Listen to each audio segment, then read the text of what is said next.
আসসালামু আলাইকুম। আজকে একটা অতি গুরুত্বপূর্ণ বিষয় নিয়ে আপনাদের সাথে আমি কথা বলবো। বিষয়টা হলো যে ঔষধের দাম এত বেশি কেন? আমাদের মার্কেটে যে পরিমাণ ঔষধের দাম, বিশ্বাস করেন সরকার শুধুমাত্র একটা উদ্যোগ নেবে, তাতেই ঔষধের দাম 50% কমানো সম্ভব। যা গত কিছুদিন আগে অলরেডি এই বিষয়টা নিয়ে সরকার আলোচনা করেছে। ঔষধ প্রশাসন এবং এর স্টেক হোল্ডার যারা আছে তাদের সাথে নিয়ে অলরেডি একটা আলোচনা হয়েছে।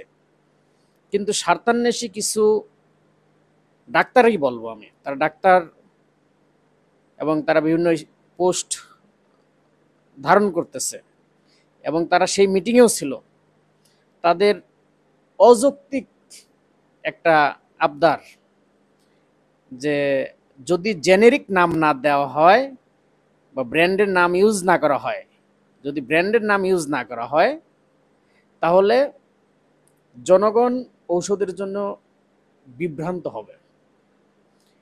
কিন্তু আমার দৃষ্টিকোণ থেকে এটা সম্পূর্ণ একটা অযৌক্তিক। দেখেন, একটা ঔষধ যেমন আমি এজিথ্রোমাইসিন, এইটা বাংলাদেশে কমপক্ষে 100 কোম্পানি আছে, আমি ধরে নিই 100 বাদ 50টা। এই 50টা কোম্পানির যদি এক এজিথ্রোমাইসিনের নাম লেখে তাহলে 50টা নাম লিখতে হচ্ছে এবং এই 50টা নাম ডাক্তারকে মুখস্থ করতে হচ্ছে। আবার কোনো সাধারণ মানুষ যদি এই ওষুধটা খাইতে চায়, কেন খাবে? 50টা নাম তাকে মুখস্থ করতে হবে, কারণ তাকে আমরা এজিথ্রোমাইসিন চিনাচ্ছি না, তাকে আমরা চিনাচ্ছি কি রোজিত, জিম্যাক্স, এজিন, এক্সওয়াইজেড, আমরা তাদেরকে শেখাচ্ছি। এত নাম কেন রে ভাই? নাম তো একটাই, এজিন। নো, নাম হবে একটাই, সেটা হলো এজিথ্রোমাইসিন। তাহলে এজিথ্রোমাইসিন শুধু এবার ডাক্তার, প্রত্যেকটা ডাক্তারই জানেন, কিন্তু ডাক্তারকে যদি, যে কোনো ডাক্তারকে বাংলাদেশে যে ডাক্তারে আসুক, ওকে যদি আপনি বলেন যে ভাই অ্যাজিথ্রোমাইসিনের 50টা কোম্পানি আছে, 50টা কোম্পানির নাম বলো তো, সে নিজেও পারবে না।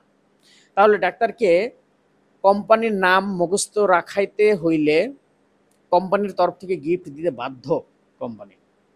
স্যার আপনার জন্য গিফট, সাথে ফিজিশিয়ান স্যাম্পল, আমারটার নাম এই স্যার, আমারটার নাম এই স্যার, আমারটার নাম এই। এইভাবে প্রত্যেককে তার ঔষধের ব্র্যান্ডের নাম ডাক্তারকে মুখস্থ করাইতে হয়। এবার ডাক্তারকে গিফট না দিয়ে ডাক্তারের সামনে আসে কেমনে? ডাক্তার তোর বলে না যে ভাই তুই আমাকে এই গিফট দে, ওই গিফট দে। কিন্তু এটা সিস্টেম, এটা ট্রেন্ড হয়ে গেছে, আপনি ডাক্তারকে দোষ দিবেন কি? আমার অবকাঠামো ওইভাবে তৈরি নাই, এটা সরকার, স্বয়ং সরকার দায়ী। এই জন্য কি করতে হবে? একটাই কথা ভাই, জেনেরিক নাম দিতে হবে। অ্যাজিথ্রোমাইসিন লিখে দাও, জনগণ কে কি কিনে খাবে না খাবে সেটা জনগণের বিষয়। ব্র্যান্ডের নাম লেখার কোনো ইখতিয়ার থাকা যাবে না, সাফ কথা। বিশ্বাস করেন ঔষধের দাম অর্ধেক কমানো সম্ভব। জানি না সরকার এটা এই উদ্যোগ নেবে কিনা, তবে আমি আশা করি আপনারা যদি এই বিষয়ে সোচ্চার হন, বেশি বেশি শেয়ার দিয়ে সরকারের কানে পৌঁছানোর ব্যবস্থা করেন, ইনশাল্লাহ আশা করি জনগণ যদি সোচ্চার হয়, একদিন না একদিন জেনেরিক নাম আসবেই আসবে ইনশাল্লাহ। ধন্যবাদ সবাইকে। আসসালামু আলাইকুম।